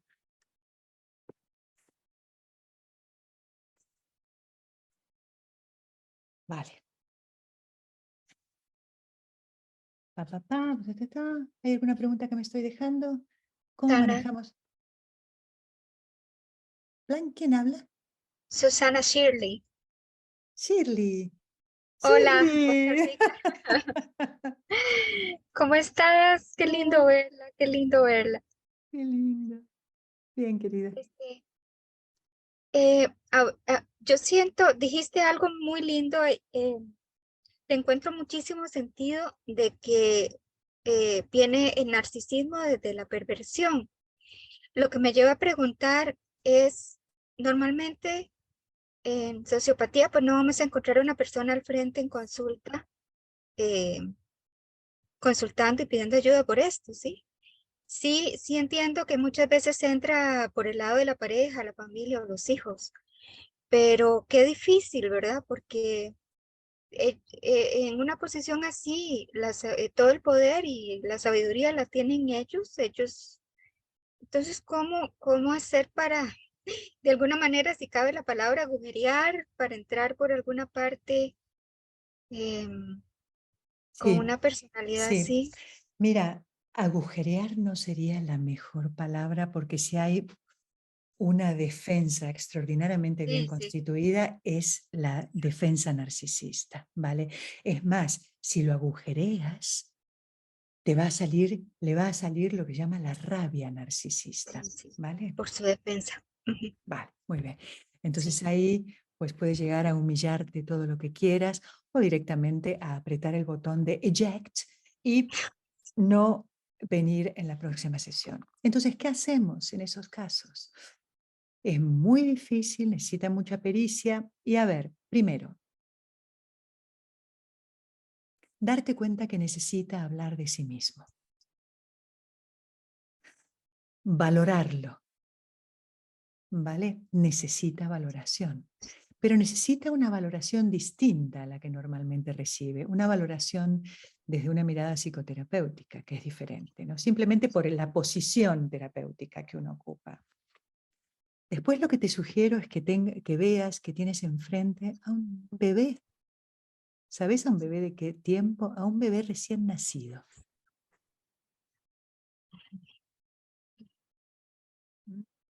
Si puedes conseguir esto, porque el paciente narcisista nos humilla y por lo tanto nos enfada, compite con nosotros, no se queda con ni una palabra de lo que le has dicho. De pronto ves que le estás diciendo una cosa que tiene valor y te dice, sí, sí, pero eso ya lo sé, ¿no? No sé si te suena, Shirley. O mira para otro lado, ¿no? Ay, mira el perro que pasa por allí. ¿Sí? ¿Vale? Y necesita mucho tiempo de trabajo. Sí, sí, Mm, mm. Y sí. necesitan ser queridos, cosa que es muy difícil. Desarrollar amor por un paciente narcisista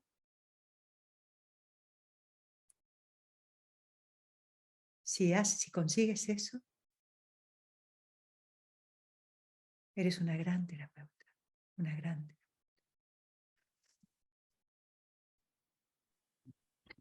Porque dan ganas de mandarlo a hacer puntas. Correcto. Ya. Se plantea, ¿no? Se trabaja, se le plantea, ¿no? Se le va diciendo, mira lo que está pasando en este momento, ¿no? Te digo algo y tú miras hacia otro lado, ¿no? ¿Qué es lo que está? Existe la autorrevelación también, o autodevelación. En este momento me estoy sintiendo de esta manera contigo, ¿no? Te cuento cómo escuchas esto que te digo, ¿no? Probablemente pensará que eres una pendeja.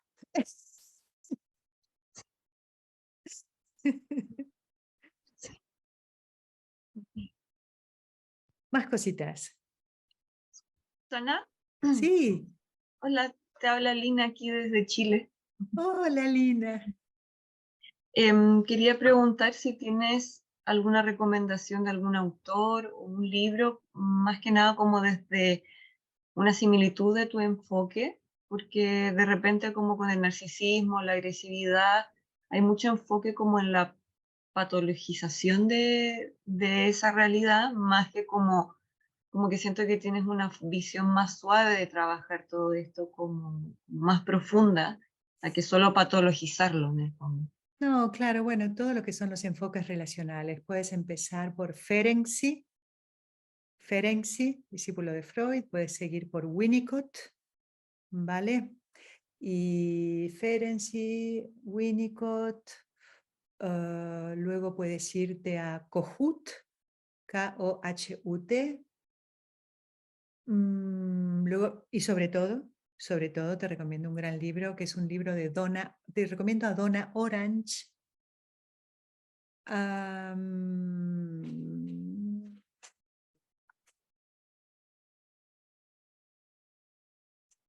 Bueno, Donna Orange. El necesitado que sufre, o algo así, es el título. Empieza por ahí, empieza por Donna Orange. Uh-huh. Gracias.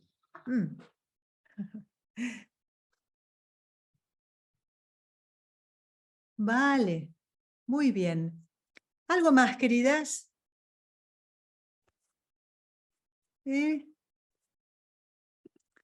¿Estáis aquí atornilladas o qué? Susana, bueno, otra vez muchísimas gracias de verdad por ayudarnos, orientarnos, siempre valiosísimas todas tus experiencias y tus clases.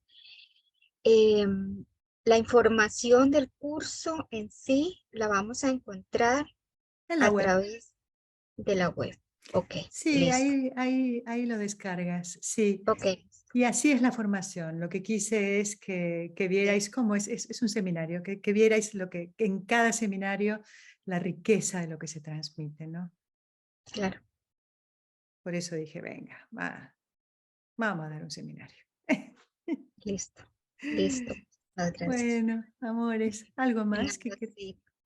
Gracias, Shirley, querida. Alegría de verte, Shirley. Igual. Qué lindo. Susana, yo quería darte las gracias. Yo he hecho los seminarios, pero no me quería perder este nuevamente porque es una maravilla. Cada uno es un regalo enorme, así que muchas gracias, de verdad. Y para los que no lo hayan hecho, esto es un cambio impresionante en nuestra vida y en el proceso terapéutico que podamos dar a otros. Correcto. Gracias, corazón. Eres muy amable, Patri, muy amable. Bueno, ¿alguien más? Cuento Hola. Hola, ¿Quién habla? Susana, soy Rocío, pero no estoy, Sí, tengo el ojo Rocío. tapado. Sí, quería preguntarte, porque yo empecé en el 2020 Y bueno, estoy confundida, pero a ver si puedo conseguir hablar contigo por lo privado para ver si esto es, porque no pude terminar el proceso. Hice la inscripción y el primer módulo, la primera vez que nos encontramos online y no pude seguir con el proceso por un tema personal de salud. Entonces, ¿Y cómo bueno, estás? ¿Y cómo ya estás? estoy bien. Ahora tengo el ojo tapado, pero ya estoy mejor. Entonces, tengo un interés de verdad de poder seguir el proceso, de retomarlo. Mándame un WhatsApp, Rocío. Vale. La Y, se- la- pedirte, preguntarte, porque me parece tan rico todo lo que has compartido, que he tenido la suerte de poder ahora, hoy, escucharlo al lado de mi marido, ¿no? Que estamos que en relación de muchos años y todas estas cosas floridas y refloridas y, pero poder dejarlo grabado en la formación lo vamos a poder tener grabado para volver a escuchar, porque es todo tan profundo, cada palabra, se abre un abanico tan como poder entrar ahí, en poder percibir cada palabra que tú dices, abre un abanico de tener una profundidad enorme. Claro, Y entonces, sí. A ver si no tenéis inconveniente, yo subo pocas cosas a la red, Dios mío. Soy muy vergonzosa. Pero bueno, no lo parece. A ver si lo subo. ¿Alguien tiene inconveniente a que lo suba a la Vimeo? No. Bueno, ahí a lo mejor lo subo, pero Rocío. en la formación se quedará grabado cada módulo, porque eso fue para mí como decir, Ah, hubiese podido estando enferma, haber podido a lo mejor no estar físicamente, pero se quedará grabado. Yo es una pregunta que... claro, sí, es una buena pregunta. Lo que pasa es que nosotros necesitamos que estés presente, ¿vale? Porque se hace No, en esta trabajo. formación sí que me voy a comprometer a estar presente, pero es por luego la sabiduría que hay ahí para poder escucharla y que se meta adentro. ¿Tú me entiendes lo que te quiero decir? Sí, yo te entiendo. Bueno, eso lo vemos. A veces yo soy reacia porque se hablan de cosas personales, soy reacia, ¿vale? Claro. Salvo cuando eso sí pasa lo que Pero solo pasa. para las personas que estamos formándonos, solo como para Solo poder para las personas que estamos formándonos. Digo ir, así, pero yo ir no sé con trocitos quién a tú ves. trocitos. Corazón. Bueno, lo intentamos. No sé, lo intentamos. Pobrecita, mira, si me lo seguís pidiendo así me voy a poner a llorar de la emoción y te voy a decir que sí. No es como para ver trocitos que dices, este trocito no me llegó, lo pillé pero se me escapó, como No que... te preocupes porque hay tutorías, hay tutorías. O Ajá, luego me puedes escribir por WhatsApp, que yo contesto todo. ajá, Pero bueno, sí, lo vemos, Rocío, lo vemos, lo vemos. vale. Al final voy a tener que hacerlo. Ay, Dios mío. Pero Sí, bueno. por favor, en estos tiempos, gracias. Todo se va transformando, todo va cambiando, como dice Mercedes Sosa. Es verdad, qué bonita canción. Susana, Gracias. ¿Quién habla? Serenela, de Venezuela, Serenela. Serenela, ¿dónde estás? Que no te veo. Aquí, tengo la manito. Ah, ¿Ya me encontraste? no, Serenela. Qué bonito nombre. No te Eh, encuentro. ¿Cómo va a ser? Bueno, no importa. Dime que ya te voy a encontrar. Es que Rocío, te estoy hablando desde Venezuela. Sí. Para nadie es un secreto que aquí la electricidad falla mucho. Y te estoy escuchando que las reuniones tienen que ser personalizadas, o sea, y tengo que estar en la reunión. Si en algún viernes, si yo me inscribo y algún viernes lo pierdo, ¿cómo hago? Pues lo recuperas, pues claro, te lo damos, efectivamente, sí. Sí, ¿qué le vamos a hacer? Por supuesto. Lo que pasa es que no todo, a veces solamente el contenido teórico nada más, porque cuando los alumnos hablan, tal, se relacionan, se hacen muchas prácticas, date cuenta que esta es una formación donde te la pasas practicando, ¿vale? Sí, Entonces es importante que te conozcan, que te vean, que tengan una relación claro. contigo, se la pasan practicando después, por fuera de la formación, con reunión. Con Entonces los es mismos compañeros, con los practicamos con los mismos compañeros. Y acerca de las tutorías que dijiste que hay iniciales, hay menos de la mitad son contigo. Creo que entendí así. ¿Las sí, demás son con quién? Y las demás son con Paulina Coquelet, que es la directora de Chile, y con Estrella Jiménez, que lleva ya casi 18 años, o no, perdón, 15 años siendo tutora de la formación y que es un genio. Ok. Quería saber, tenía curiosidad para saber. Son muy buenas. Porque yo tengo mucho tiempo que trabajo, muchos años trabajando con las esencias de Bach y también con las venezolanas. No sé si has oído de las He oído. Las de Clelia Olazo, Ay, eso. Clelia, mi amor. Pero con las de California no. También he tenido experiencia con las de Australia, pero con las californianas no. Bueno, como yo Entonces, hablo y entrego material, ¿sabes? Y hablo y digo esto es para esto y tal, pues entonces más o menos las personas se van apañando y a la larga van formando su mini kit de California. Créeme, si no están aquí las chicas que cursan la TFIA hoy para decirte que es verdad. Al final terminas aprendiendo no las 103 de FES, pero sí unas 10, 15, 20, las más.